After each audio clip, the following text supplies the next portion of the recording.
자, 안녕 여러분. 5단원의 세 번째 시간 호흡에 대해서 배워보는 시간입니다.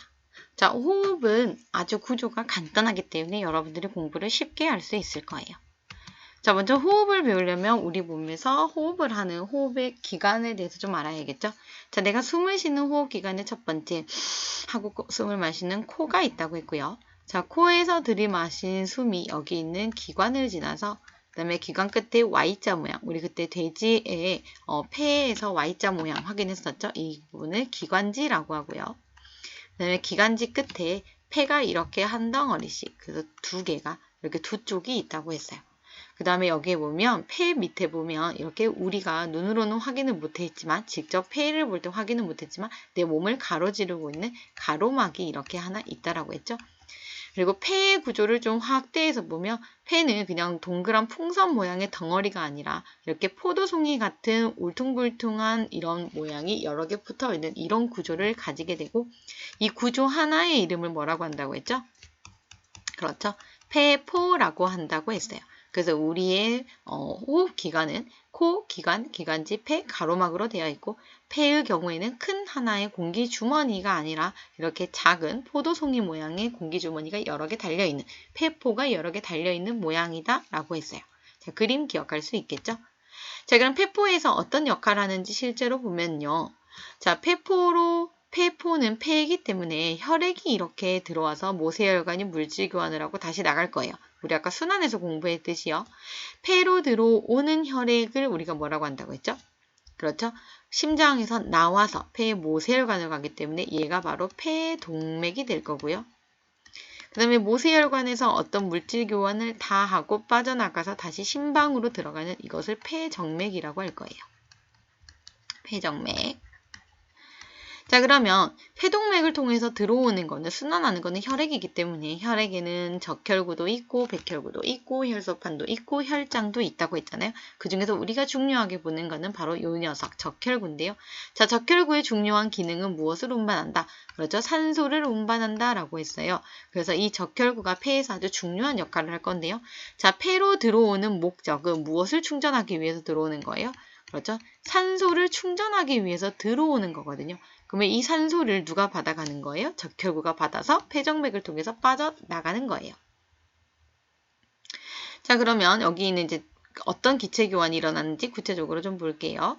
자, 여기에 보시면 두 개의 화살표로 기체 교환이 일어나고 있는데요. 자, 폐동맥으로 들어온 혈액은 이제 무엇을 받아가는 게 목적이에요? 산소를 받아가는 게 목적이기 때문에 이렇게 혈액으로 오는 이 기체가 바로 산소가 될 거예요. 그럼 이 산소를 적혈구가 받아서 들고 빠져나갈 거고요.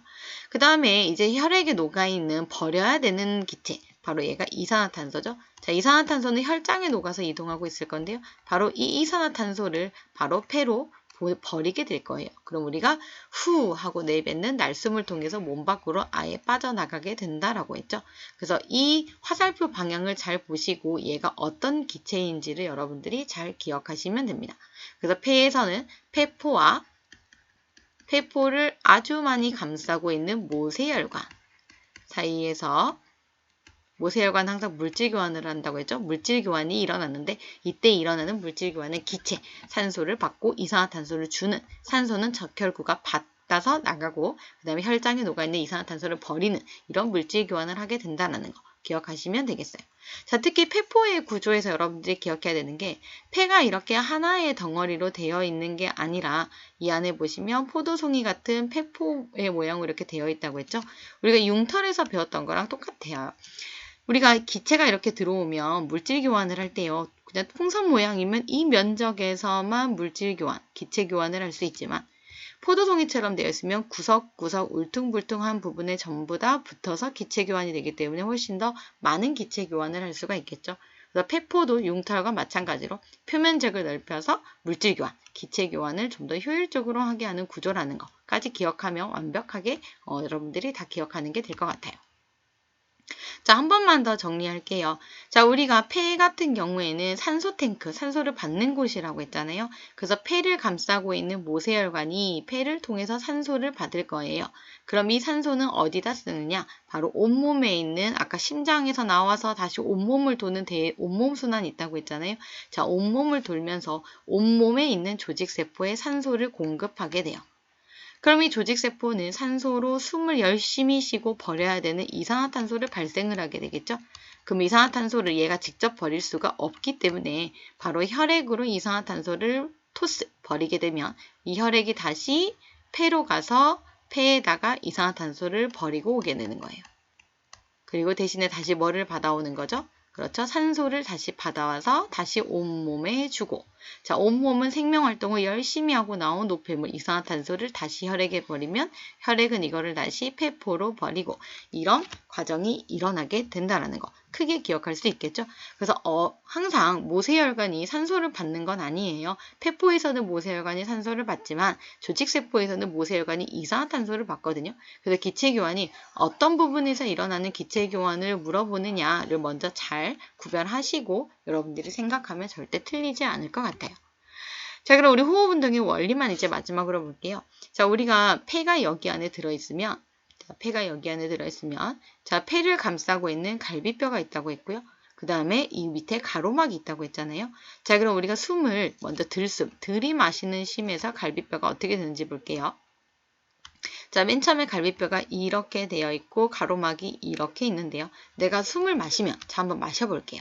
자, 크게 마시면 흉곽이 커지는 게 느껴지시죠? 자, 숨을 마시면 공기가 들어오기 때문에 풍선처럼 빵빵해질 거예요. 그래서 여기가 이렇게 올라가고 여기는 이런 모양이 되어야지 공간이 커지는 모양이 되겠죠? 자, 그려놓고 보니까 갈비뼈는 올라가는 모양, 그 다음에 가로막은 내려가는 모양.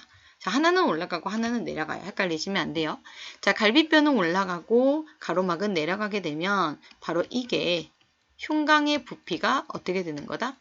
그렇죠. 흉곽의 부피가 커지게 되는 거고, 자, 부피가 커지게 되면 우리가 1학년 때 배웠던 내용에 의해서 내부 압력이 어떻게 된다고 했어요? 내부 압력이, 그렇죠. 부피가 커지면 압력은 작아진다고 했어요. 그럼 이 안에 압력이 작아지니까 폐를 압박하는 압력이 작아지니까 폐는 자동적으로 어떻게 되는 거예요? 이렇게 커지게 되는 거예요. 그러면 바로 이때 기체가 슉 하고 들어올 수가 있겠죠. 자, 이게 들숨입니다. 자, 그럼 날숨 볼게요. 자, 날숨도 마찬가지로 여기에 이렇게 폐가 있을 거고요. 그 다음에 폐를 감싸고 있는 갈비뼈와 가로막이 있을 거예요.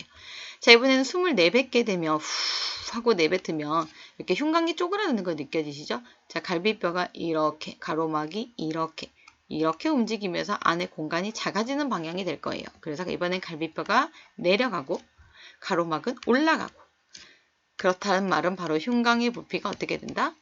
그렇죠. 내뱉었기 때문에 흉곽의 부피가 작아지게 되고, 자, 부피가 작아지게 되면 우리 1학년 때 배웠던 내용에 의해서 내부 압력은 반대로 커지게 되겠죠. 자, 압력이 커진다는 거는 폐를 압박하는 이 압력이 커지게 되기 때문에 폐는 어떻게 되는 거예요? 네, 쪼그라드는 거예요. 그럼 폐 안에 있는 기체가 밖으로 슈 하고 빠져나가는 이런 모양이 만들어질 수 있겠죠. 그래서 여러분들이 들숨과 날숨에서 갈비뼈와 가로막이 어떻게 움직이는지, 흉곽의 부피가 어떻게 변하는지, 그래서 압력이 어떻게 변하는지, 이때 기체는 몸 밖에서 안으로 들어오는지, 안에서 몸 밖으로 나가는지, 이것만 잘 연결하시면 될 것 같아요.